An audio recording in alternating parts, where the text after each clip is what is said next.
For people who sit in the back, you can come in the front because we have empty table here. We are about to start.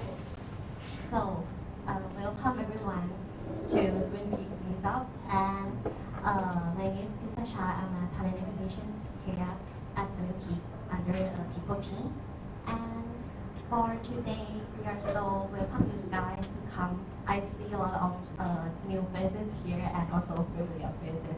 Just want to say that I'm so welcome you guys to come to our activity or events and hope to see you guys in the next meetup as well. Okay. As usual, before we start, let's start with our company presentations. Shortly brief about our company.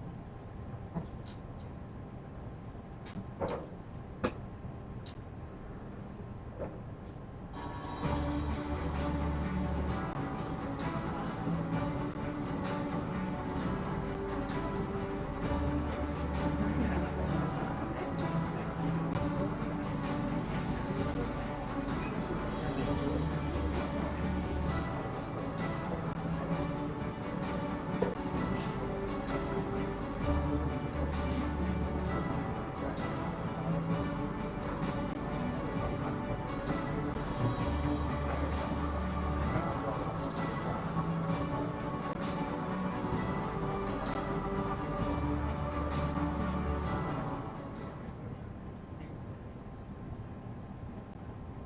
Okay, just want to let you guys know about Seven Peaks Week a little bit.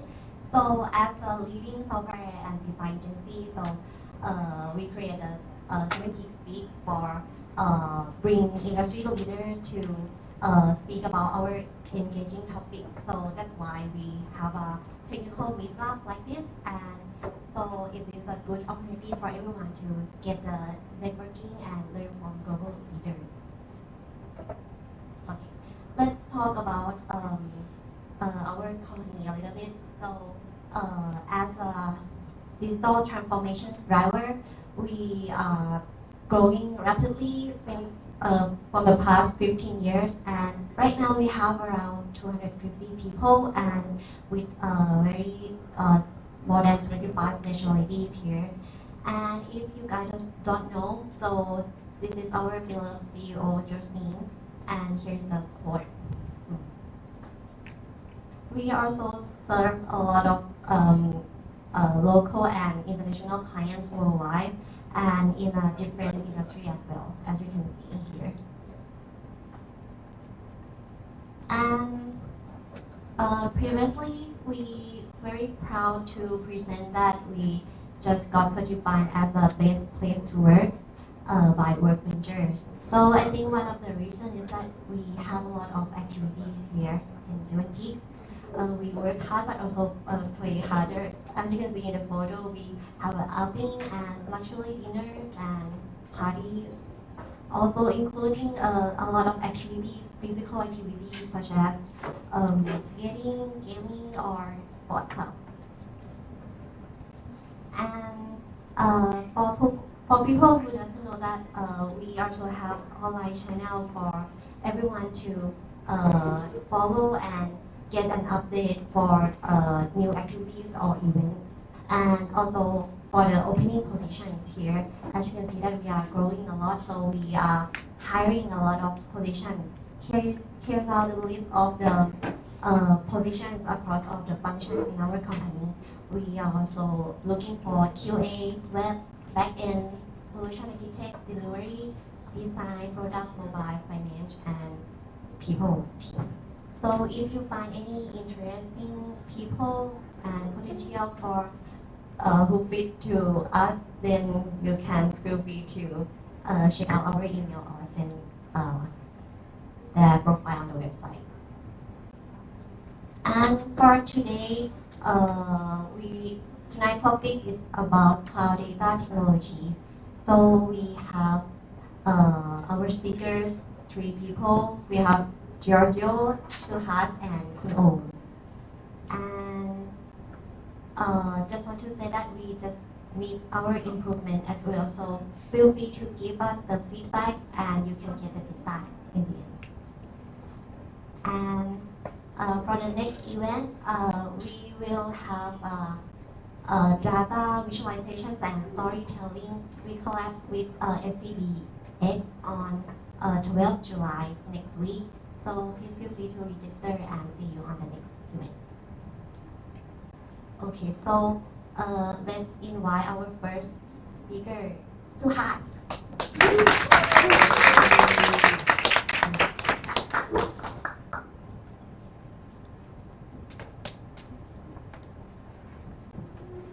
Hello everyone, thank you for coming. And as I'm Suhas, I'm going to be talking about AWS or Amazon Aurora service that is provided by AWS. Before we get started, let me introduce you to the wonderful architect team that we have in 7 Peaks. Of course, we have Giorgio, who is going to be speaking soon later. But internally, we are known as the villains of 7 Peaks, pretty much, because we tend to say no to every request. But yeah, these are the wonderful people who help with deciding what is the best solution. We go ahead whenever we have to do any feature or doing this kind of thing.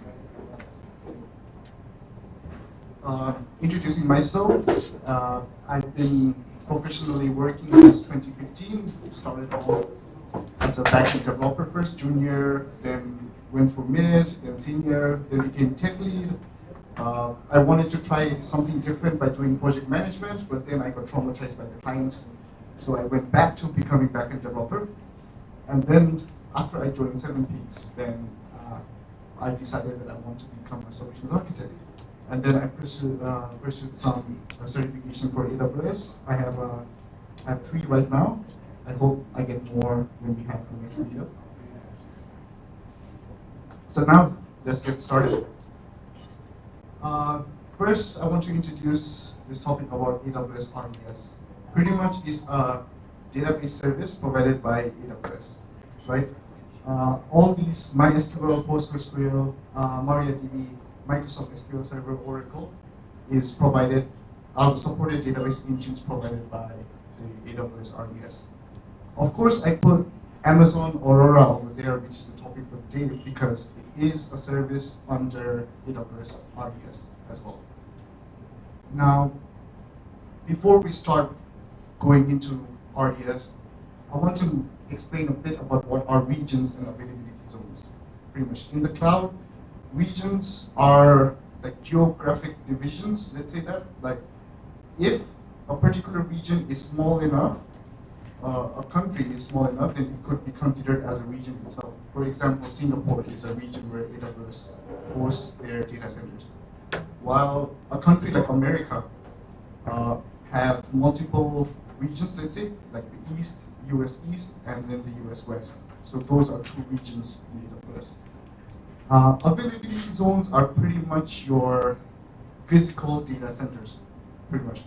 So as per the information I checked yesterday online, there are 3 availability zones, at least 3 availability zones in every region in AWS. Now, using that information, I'm going to talk about high availability and read replicas in AWS RDS first.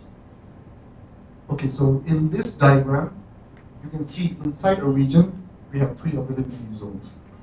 Now, Amazon RDS database instance. Now this database instance comes together with the database instance and the volume together. So all the data and the database instance itself come together as one. The main one, which is in the middle right now, that is your master AWS like database, right? The one that you use.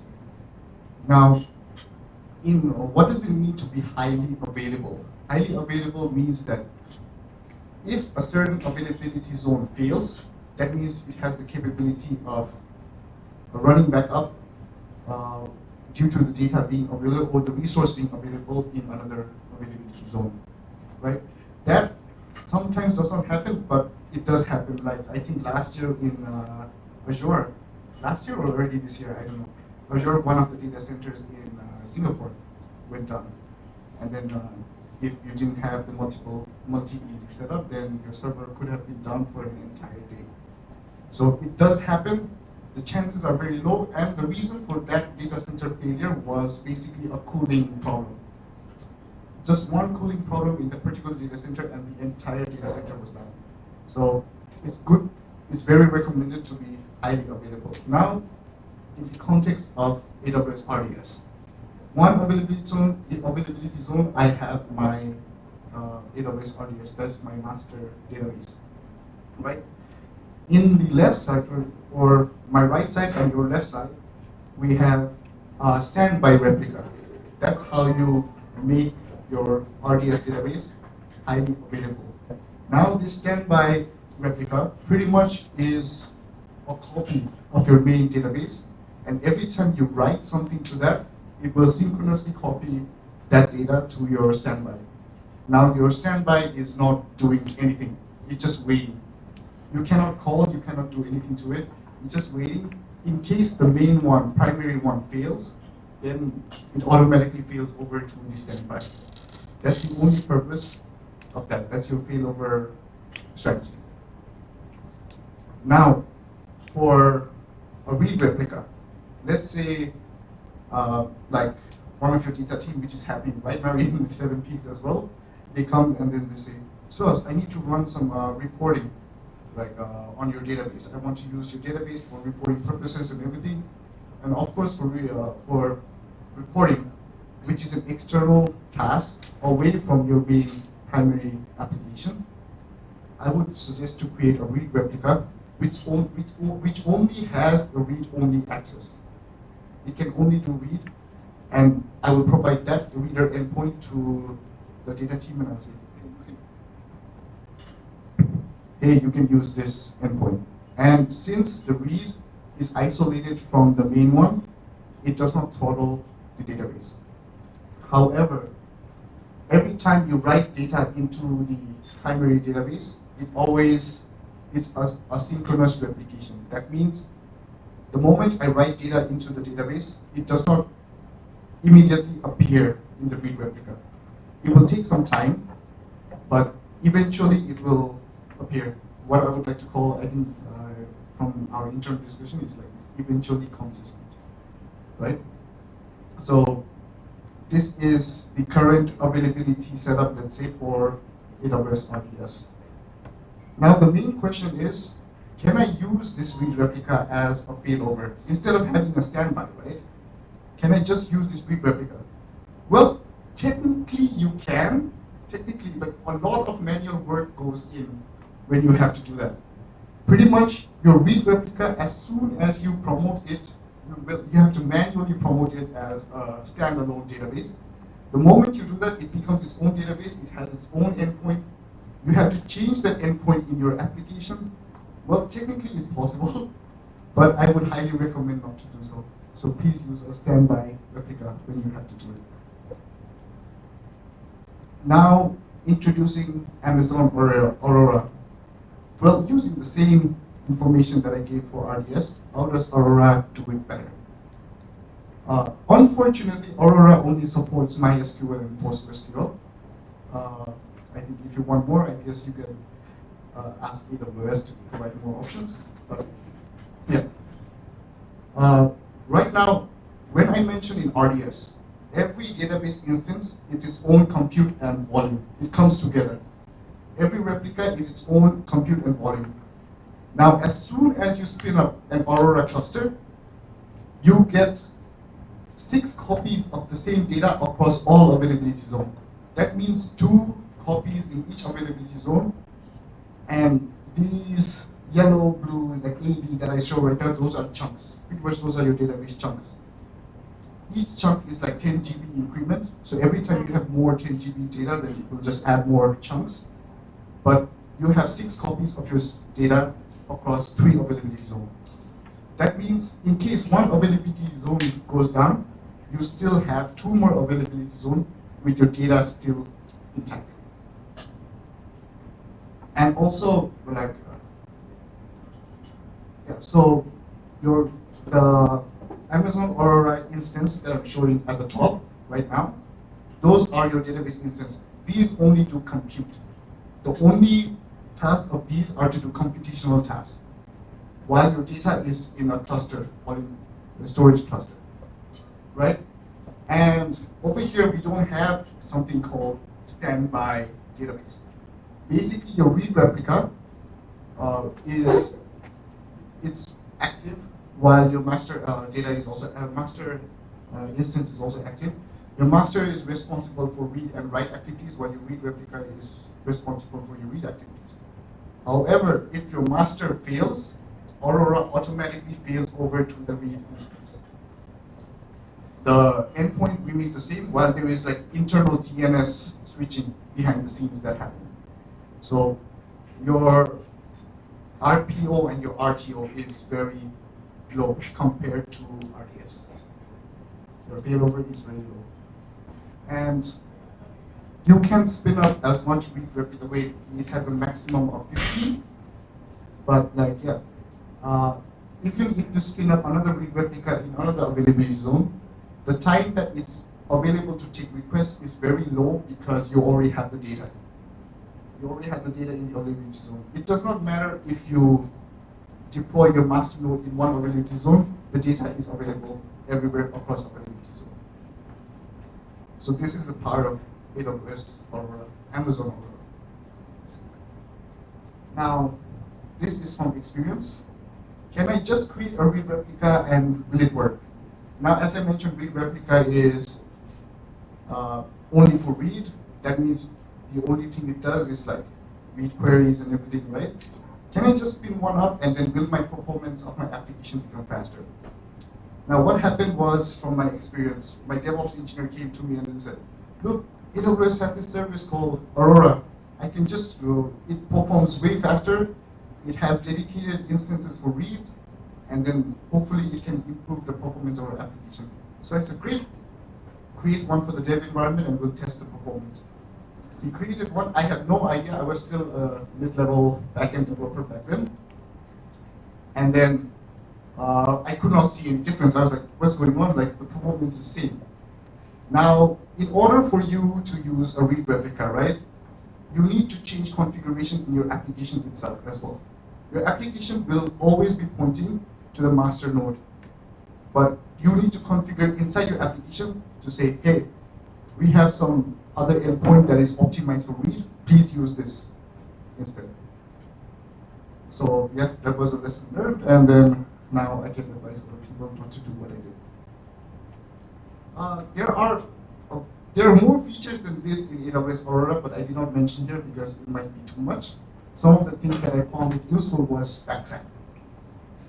Pretty much, it has a feature called backtrack, and then behind 72 hours of your particular time, you can go to any point in time. Let's say Giorgio drops a table, right? No, he does it often, okay. But like, he drops a table and then he's like, Suhas, I dropped the table, what do I do? And then, luckily, if I have a backtrack feature enabled, I can go back to 5 minutes before what Giorgio did or 1 minute before what Giorgio did and then bring it back. This is not recommended for a backup strategy. Please use a proper backup strategy as well. This is just, it just only has a range of 72 hours, so, and it costs a lot. But it's per hour basis. Auto-scaling.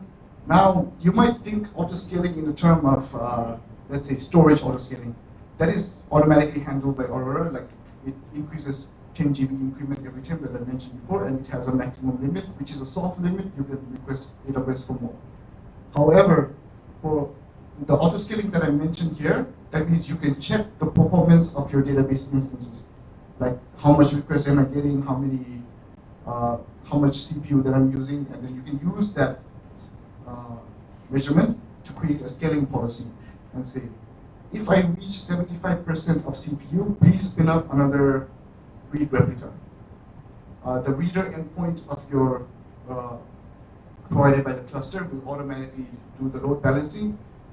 However, if you want more performance, you can use something called RDS proxy, but I'm not going to go that detailed into it because it might confuse a lot of you. But yeah, this is something that is available in Aurora that you can scale in and scale out the read replicas. Also from AWS,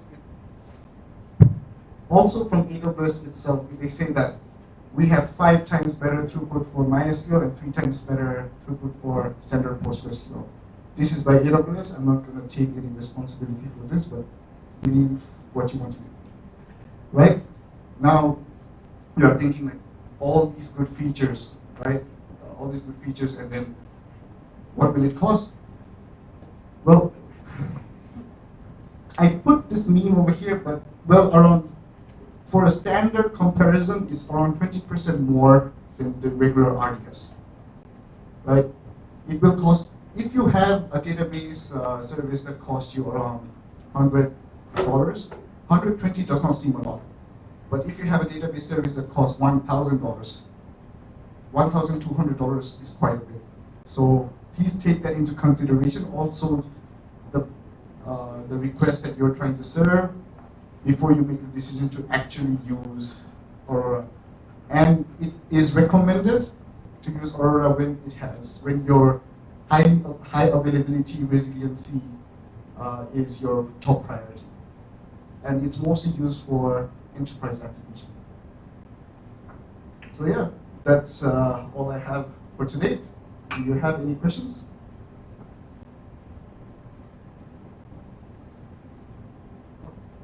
No. Sorry. Thank you for your presentation. Just one question about the Aurora. You said always there is 6 node for one master. Yeah, this one. Every single of this section is the whole database or only chunk database? This node is the whole volume of your data. The data is divided in chunks inside of the. So each node, so you will have 6 replication of the same data that you originally have. Yes. And here for the updating these nodes, is synchronous or asynchronous? Asynchronous. That's why the colors are like A, B, B, A, and the A, B, A, B, and A. So every time the master writes, it writes across all the nodes.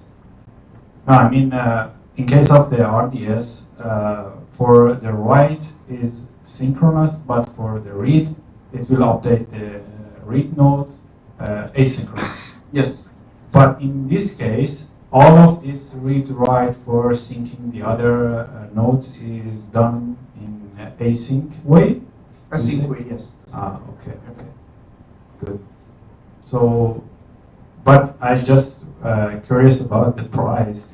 So in that RDS, so basically you have 3 nodes, 1 at least. Yeah. But here you have 6 nodes. But price only rise 20%? Yeah, it's like the more you use, there is also more, this is just for provisioning. There is more for the I/O reads and everything that comes into place when you actually start calculating. Plus for the extra read replicas, there will be more pricing. So 20% is just for the standard, while there is also the additional charge that comes in. Yeah, okay. Just last question. The failover will done automatically, or you need to change it manually, switch to this node, or automatically. Oh, okay. Yeah, that's why the Aurora provides you all these services. That's why the price increase that they charge. Yeah. Thank you. Thank you.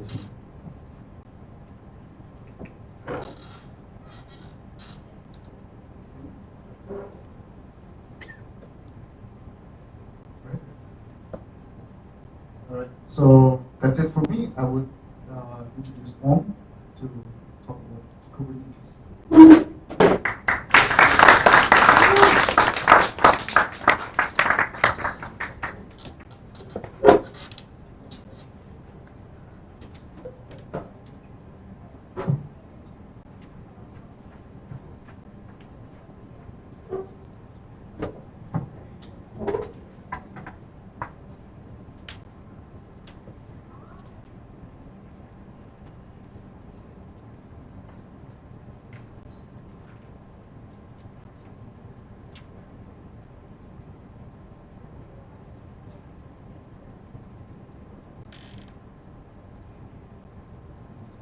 Hello everyone.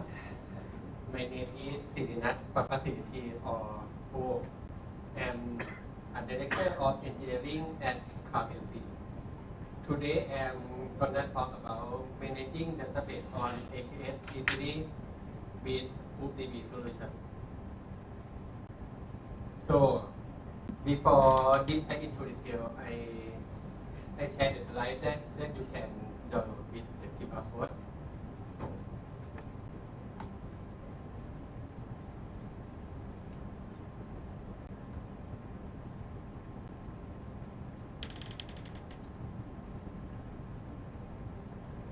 Okay, let me introduce myself. I'm a director of engineering at KubeDB, and today I'm organize many communities such as Archicom User Group, Cloud Native Bangkok that we hold many events such as Cloud Native Bangkok 2020, Cloud Native Bangkok 2023, and Red Mountain Fest at Khao Yai and Chiang Mai.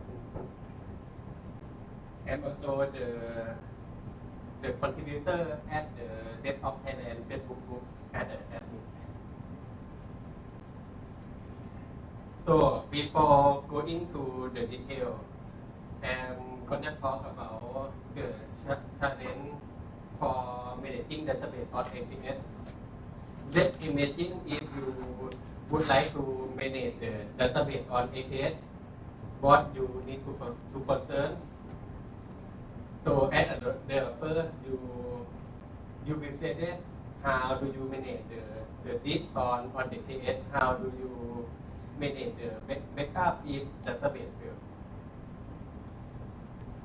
And for the monitoring, if you have the database on AKS, how you may think that how do you monitor the database on AKS that the database is healthy or not healthy?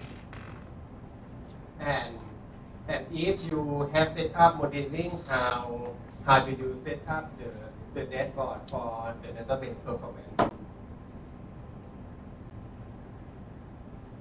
Like I talked earlier, if you have the database on AKS, you will face about the backup and install operation on the AKS because if you have the database on AKS, you have to manage the backup and restore manually because it is not the managed service on AWS or Azure. So if you have the database on AKS, how do you manage the backup and restore easily and seamless without much effort? So KubeDB come with the solution that you can manage the database on AKS with native query support, backup and restore, monitoring integrate, and TVS support. But for the KubeDB solution, KubeDB provide many plans such as community and enterprise. For community, you can just demo, you cannot use in the production because it not support for some feature like backup or namespace. Because for the namespace, you may use the database for many namespace divided by product. But for enterprise, you can use for all features. So how to get started with the KubeDB? First, you may choose the database to be deployed on AKS. The database to be supported with KubeDB such as Elasticsearch, Kafka, MongoDB, Memcache, MongoDB, MySQL, Personal DB, PG Voucher, Postgres, Proxy, SQL, or Redis. Then you go to the license server of the app code to generate the license. That the license will give you 1 year for testing. then you use the hem chart on the Kubernetes.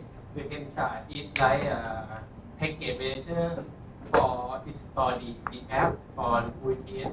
Like you use Ubuntu, you have entity that get to install the binary on Ubuntu. For the Kubernetes, you have the similar thing like hem to install the package or binary on Kubernetes. Then you define the database, like you deploy app on Kubernetes, such as MariaDB. You input Replica and storage card to manage the storage on AKS. Then the database, if you provision with the complete the KubeDB will construct the cluster like for MariaDB we say Caldera cluster. Then the DB will construct the cluster like this. For the Caldera cluster, let's say you have the instance and if some instance is failed, so the second instance convert to the master. But for Caldera, it is not the master slave because for C instance you have E master. That is multi-master architecture. So for each instance we can receive load for each instance.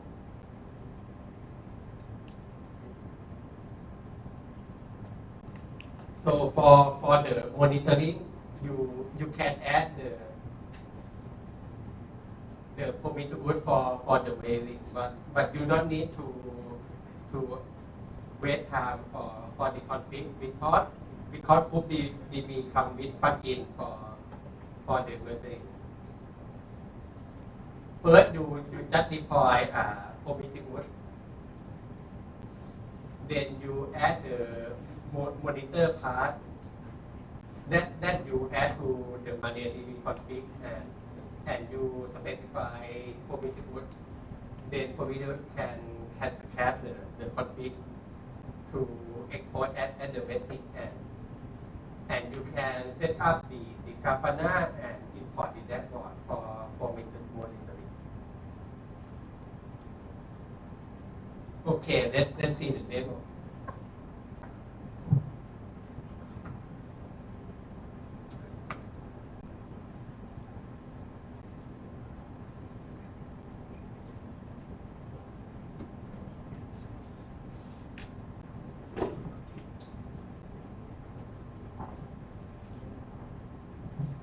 Okay. Hello. Yes.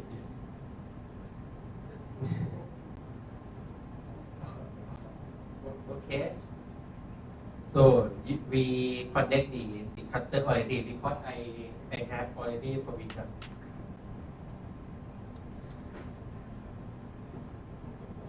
We have T node of AKS cluster and we have promiscuous already.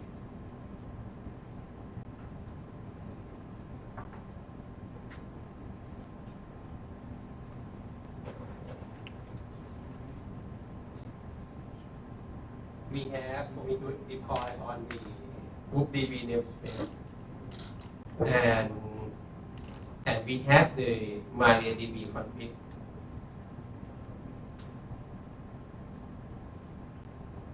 For the MariaDB, we specify Replica to form the Caldera cluster that duplicate data between T instance because it multi-master architecture.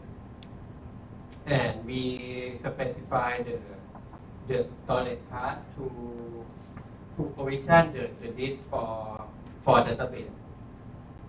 And we have monitoring part for me to scan the message, so we can deploy that.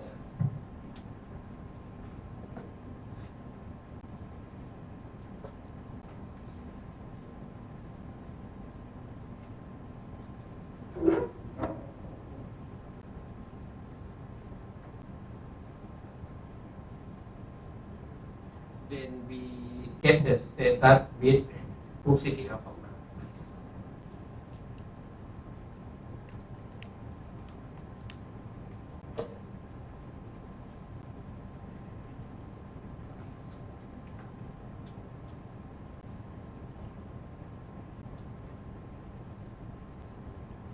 So the validity is initializing and form the cutter.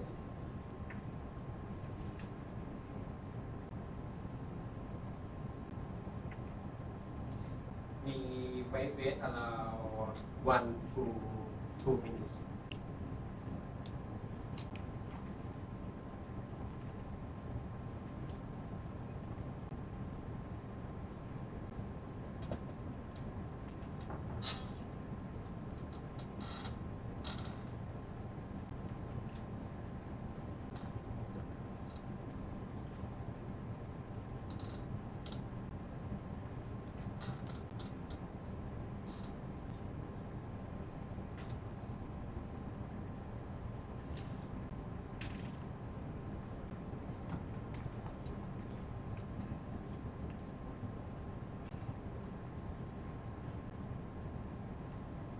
Okay, it popped up already.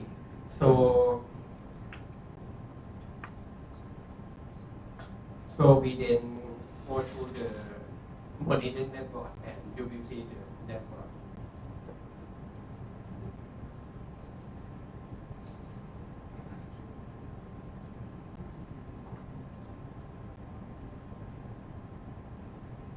Okay, we had Grafana deployed on the KubeDB. So we will export the Grafana to the public and we will test it.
It will be initializing the console.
Okay, we can go to the dashboard now. You will see that we have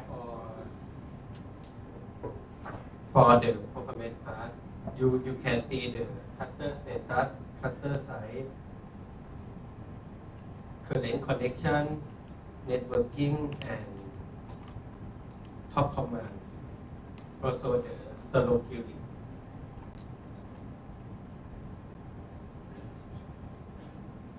And you don't have to wait time for config because for the KubeDB, you just specify the monitoring part and it will export to Prometheus, and you can just pass the Prometheus data source to the Grafana and import the dashboard provided by KubeDB.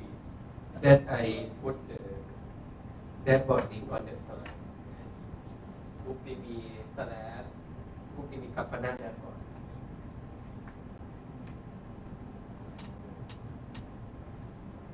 Okay, that's all for my presentation.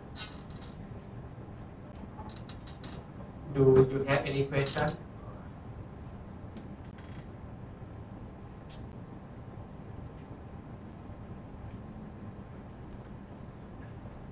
Okay, what your question? Thank you. Just I didn't know about. Can you please go to the slide 15? Yeah, this one. Here, clients can connect to 3 of these instances. How? I mean, you need to specify the specific connection string to read or write. We don't need. We at the client, you just go to one of manually.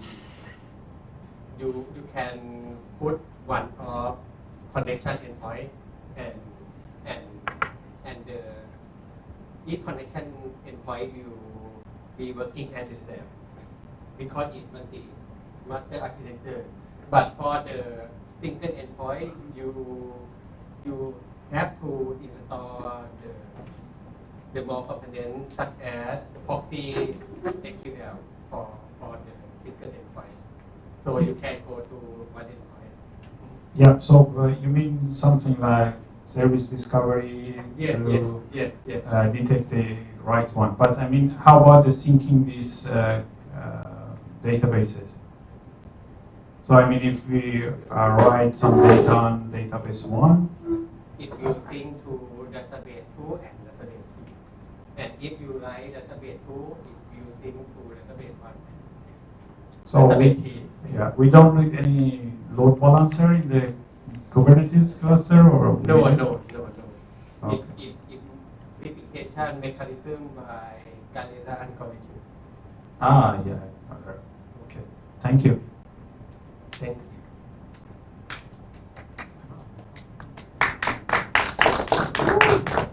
Still have one question.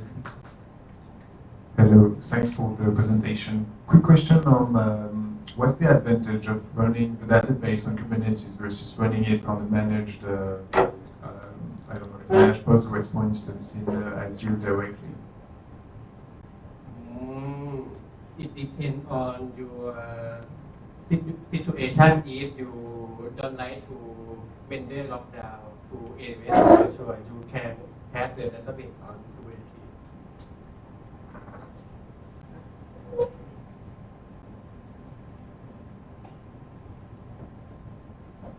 Okay.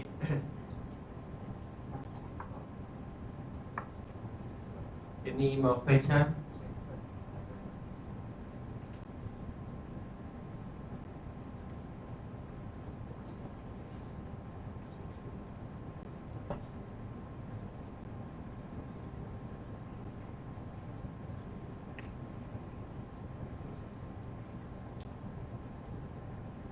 Okay, we end the presentation. Thank you everybody.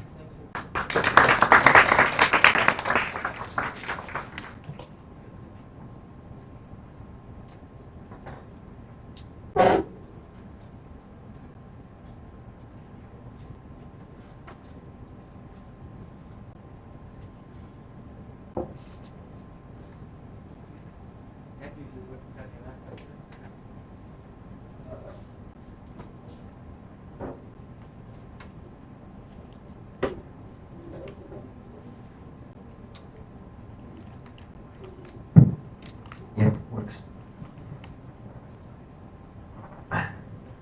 last but not least. Okay, I try to speed up a bit. Azure, we have a data problem. Welcome. This is myself, and I am in IT from long time, so I see the hour and it's 7 weeks speeds. Okay. The hard job is done. Now we start. What does have a data problem mean? It's a long discussion. There is a lot of scenarios, a lot of situation and contexts that we can have. So start to resume everything, or almost everything, step by step. Step 1, data. I have a data problem.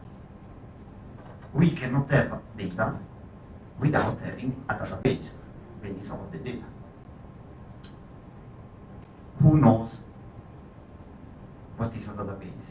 Raise the hand. Or base of the data. Okay, we have someone that knows what is a database. Fine, cool. We know where the problems are located. Exactly here, right? Okay, we understand that we have the data, we store the data in the database. Step 2, the types of the data or the data types. Who knows the difference between structured data and unstructured data? 1, 2, 3, 4. Oh, good. Which kinds of database we do have? I try to resume with this image. Sorry if I miss something. We have on the left side, we have the SQL part of the relational database with the normal classic database that exists from more or less 30 years. The analytical one of the OLAP, or the data warehouse, if you want to call it that way. And after 2006, 2008, we have 2004, 2006, sorry, we have the new generation that is called NoSQL, that are not SQL. And depends about the model, we can have the key value, the column family, graph, or document database. So, left side, SQL part, we have the structured data. NoSQL side, right part, we have the unstructured database. I don't enter in the detail about those structured and unstructured. For now, I don't want to be too much nerd. Cool.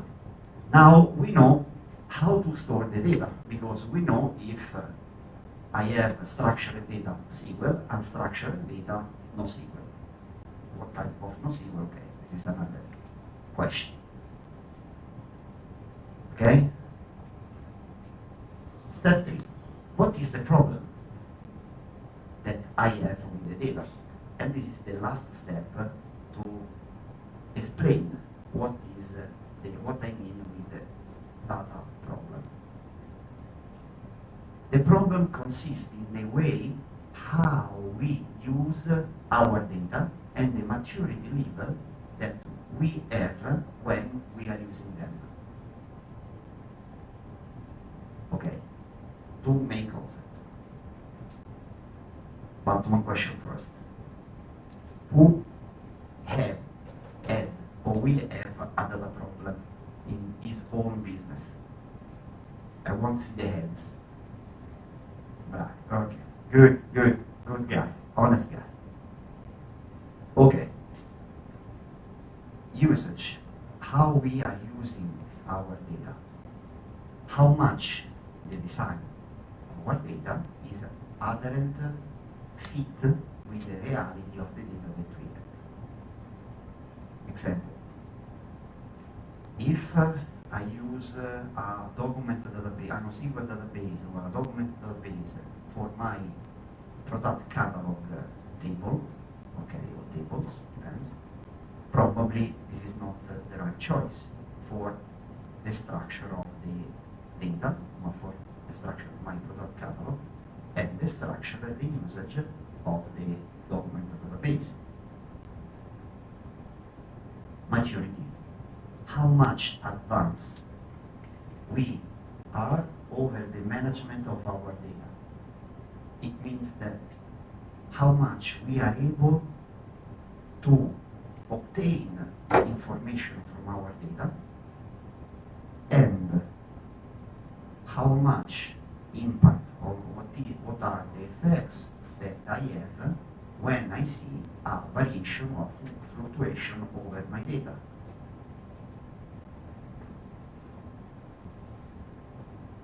The one most iconic example is the telemetry of each one of the race car. The maturity of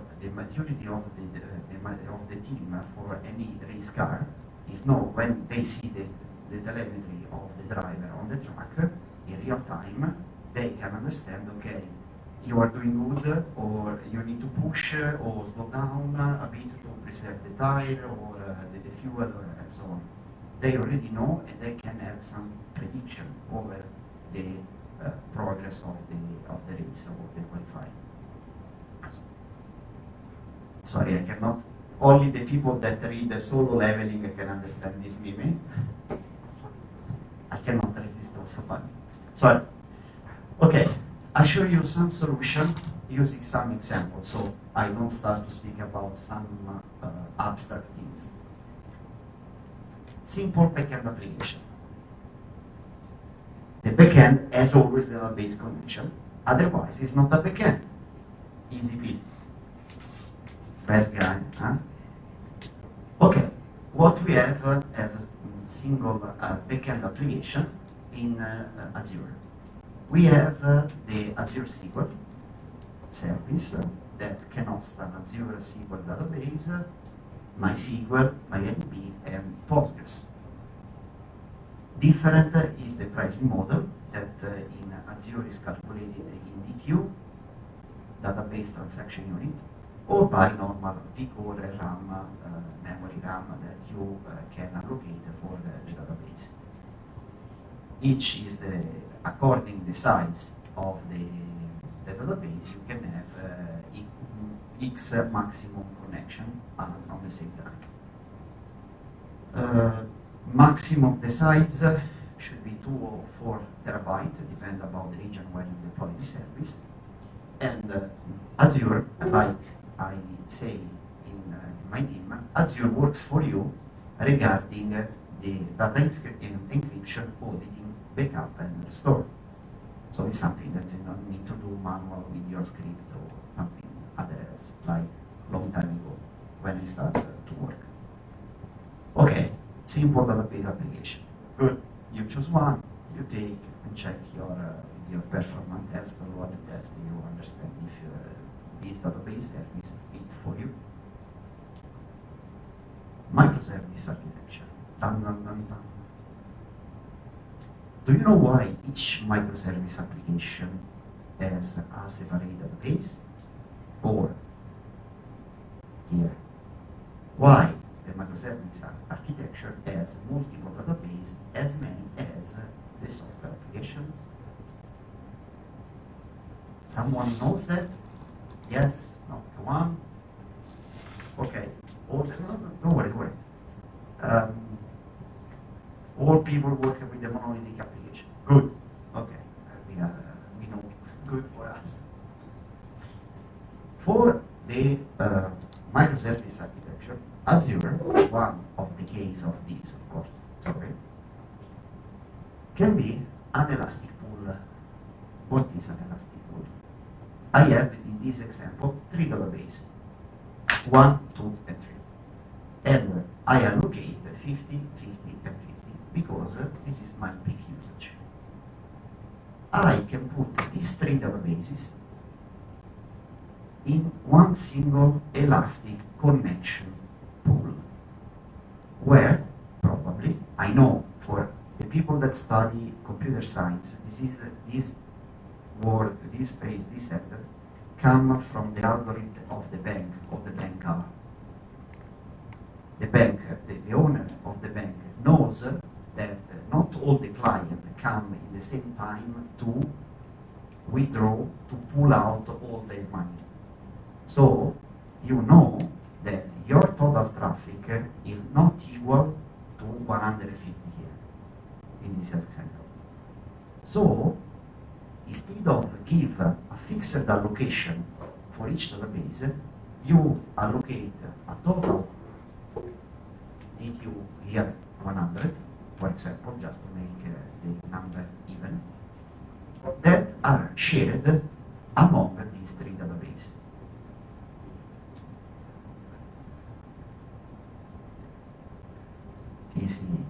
It's the same concept of the scheduling, the scheduler that we are using, of the PC that we are using every day. Wiki fair or pretty fair. Okay, for this service, that one of the application can be the microservice architecture. The pricing model is always the same. We can reach 4 terabytes here for the total amount of sites. The same job that Azure gives to us. Here, as a single database, they can be activated in the Geo application as the single database that exists in the Geo application. But this service is possible only with the Azure single database. It's not for the other one. There is other service or appliances that you can install to make this service, the load balancing or other kind of solution that you like. Oh, big data, volume, velocity, and veracity. The triple V or the triple S, the concept is always the same. One single solution in Azure. Azure Cosmos DB. Azure Cosmos DB covers 5 API, or better, API as an interface to interact with Azure Cosmos DB. NoSQL, that is the classic schema-less database, but have a SQL-like syntax. So resemble that you are using a SQL database, but it's not a SQL. As documented DB, we have Mongo. Postgres, that is the new one, the new children that is acquired by Cosmos, and in Postgres in this API of Postgres, we introduced the Postgres cluster with the replication and the ability to create the OLAP over Postgres. Apache Cassandra, that is the key value volume family database.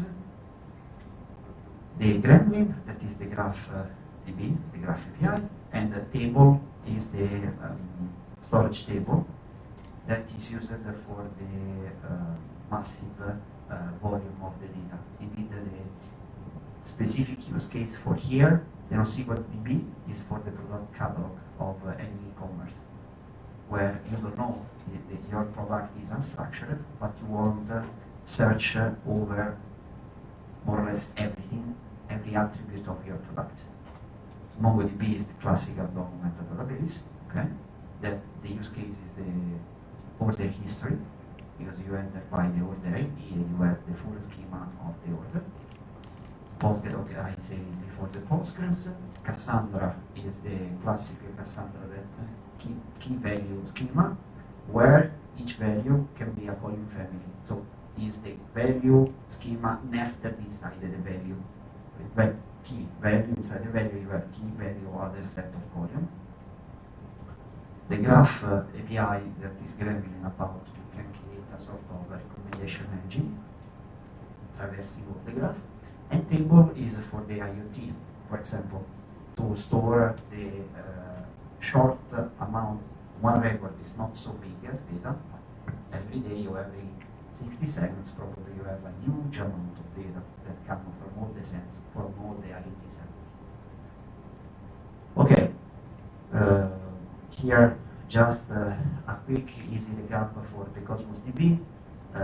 Okay, we have good latency, we have availability and zero RPO or RTO, depends about how you configure this. But you can reach this, is real. can scale automatically, and can have all the integration with the other Azure services that you are going to use. Okay, last section of my slide, analytics. Integrate, transform, and aggregate. Here we have three guys. One, the bigger, the Azure Synapse Analytics, the Azure Stream Analytics, and the Azure Databricks. These three are the three main Azure services for your analytics jobs. The bigger one is there is also others, okay, it's not, there is pure view and other group of the family. Microsoft Power BI for the reporting and the board. The big one service that work under the hood is the Synapse that offer good integration for the different strategy for elaboration and data aggregation. Data computation aggregation, yes. Question? Yes, okay, there is one question over there, near to us. Thank you very much for the question. Hello. Hello. The last slide. That? Yes. Okay. So what if we use Microsoft Fabrics rather than building our own data ecosystem? Databricks instead of, sorry? Oh, Microsoft Fabric. Ah, Fabric, sorry, sorry. Okay, I reply you with an example. If I give you a knife that cut only the fish, for you, according to your opinion, can be good to cut the bread? No way. Yeah. So the point is this depends about the context. Doesn't exist the silver bullet. So probably in your context, that we can speak later, is better than other. Okay. You have a good maturity of the database. Okay. The maturity level depends, as figure out about the example that I gave before, about the real-time telemetry of the race car. They have good monitoring, good data streaming, everything. Good. The maturity that you need to achieve is understanding your short experience, or understanding the experience, understanding how the race is going on.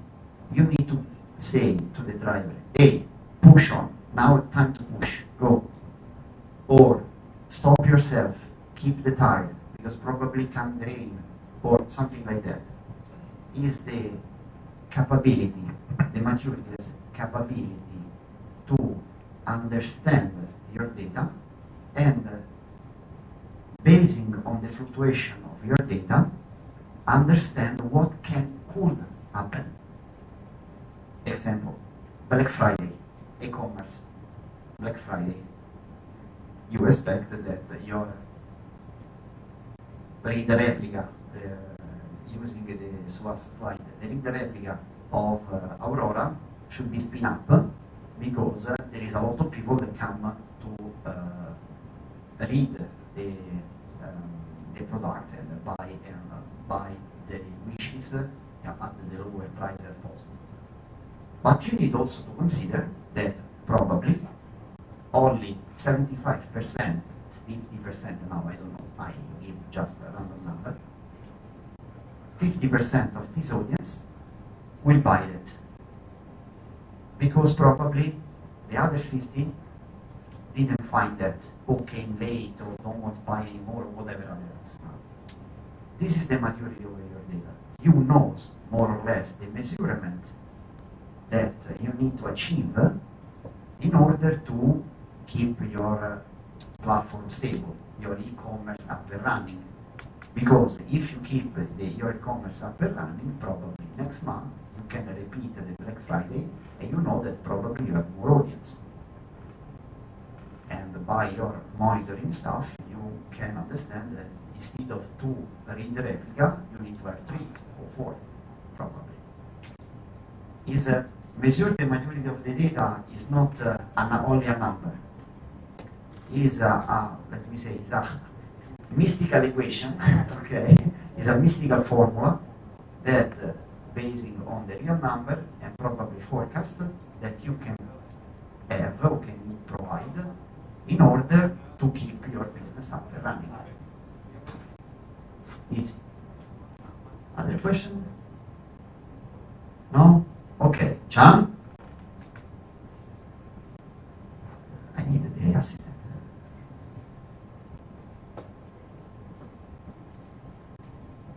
Quiz time. Hello. Okay. Rule. Okay. I give you a question.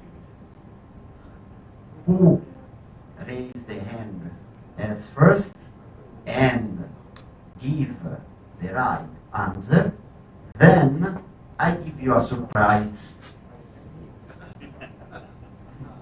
tutorial. First I make the question, I count until 3, after you can play. Okay? Clear? Okay. Fantastic. Okay. The slide, okay. I give you these 3 questions. Question number 1. Based, it's white, yes, it's white because here someone didn't refresh. Someone, but okay, no problem. Plan B, I remember. I can refresh here. Okay. Keep simple. Yeah. You see? Slideshow. This is the beautiful of the life. Assistant, thank you very much. First question. Is the AWS region always a country? 1, 2, 3. Assistant, why? Why? There's a guy over there, the guy over there. I need the assistant for that reason. No. Okay, done. Why? Clap your hands. Yes, it's really. Because the AWS region is not always fit as a country. East US, West US, North Europe, West Europe is not a country, like Singapore. Please, can you come here? Because we don't, okay, I come to you. Yeah!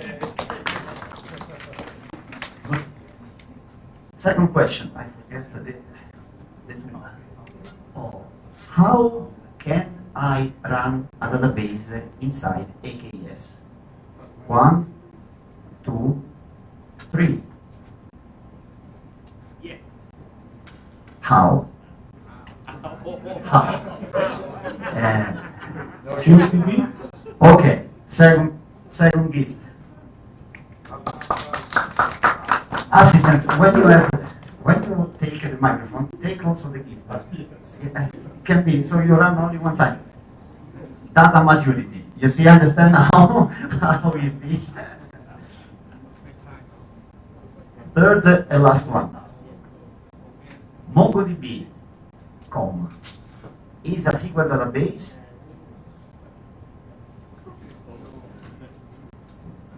No. Well,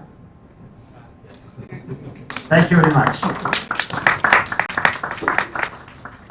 Okay, I hope that you like this mini quiz. Now there is the pizza over there. This is the QR code to stay tuned for our next 7 Peaks Speaks. Remember the news.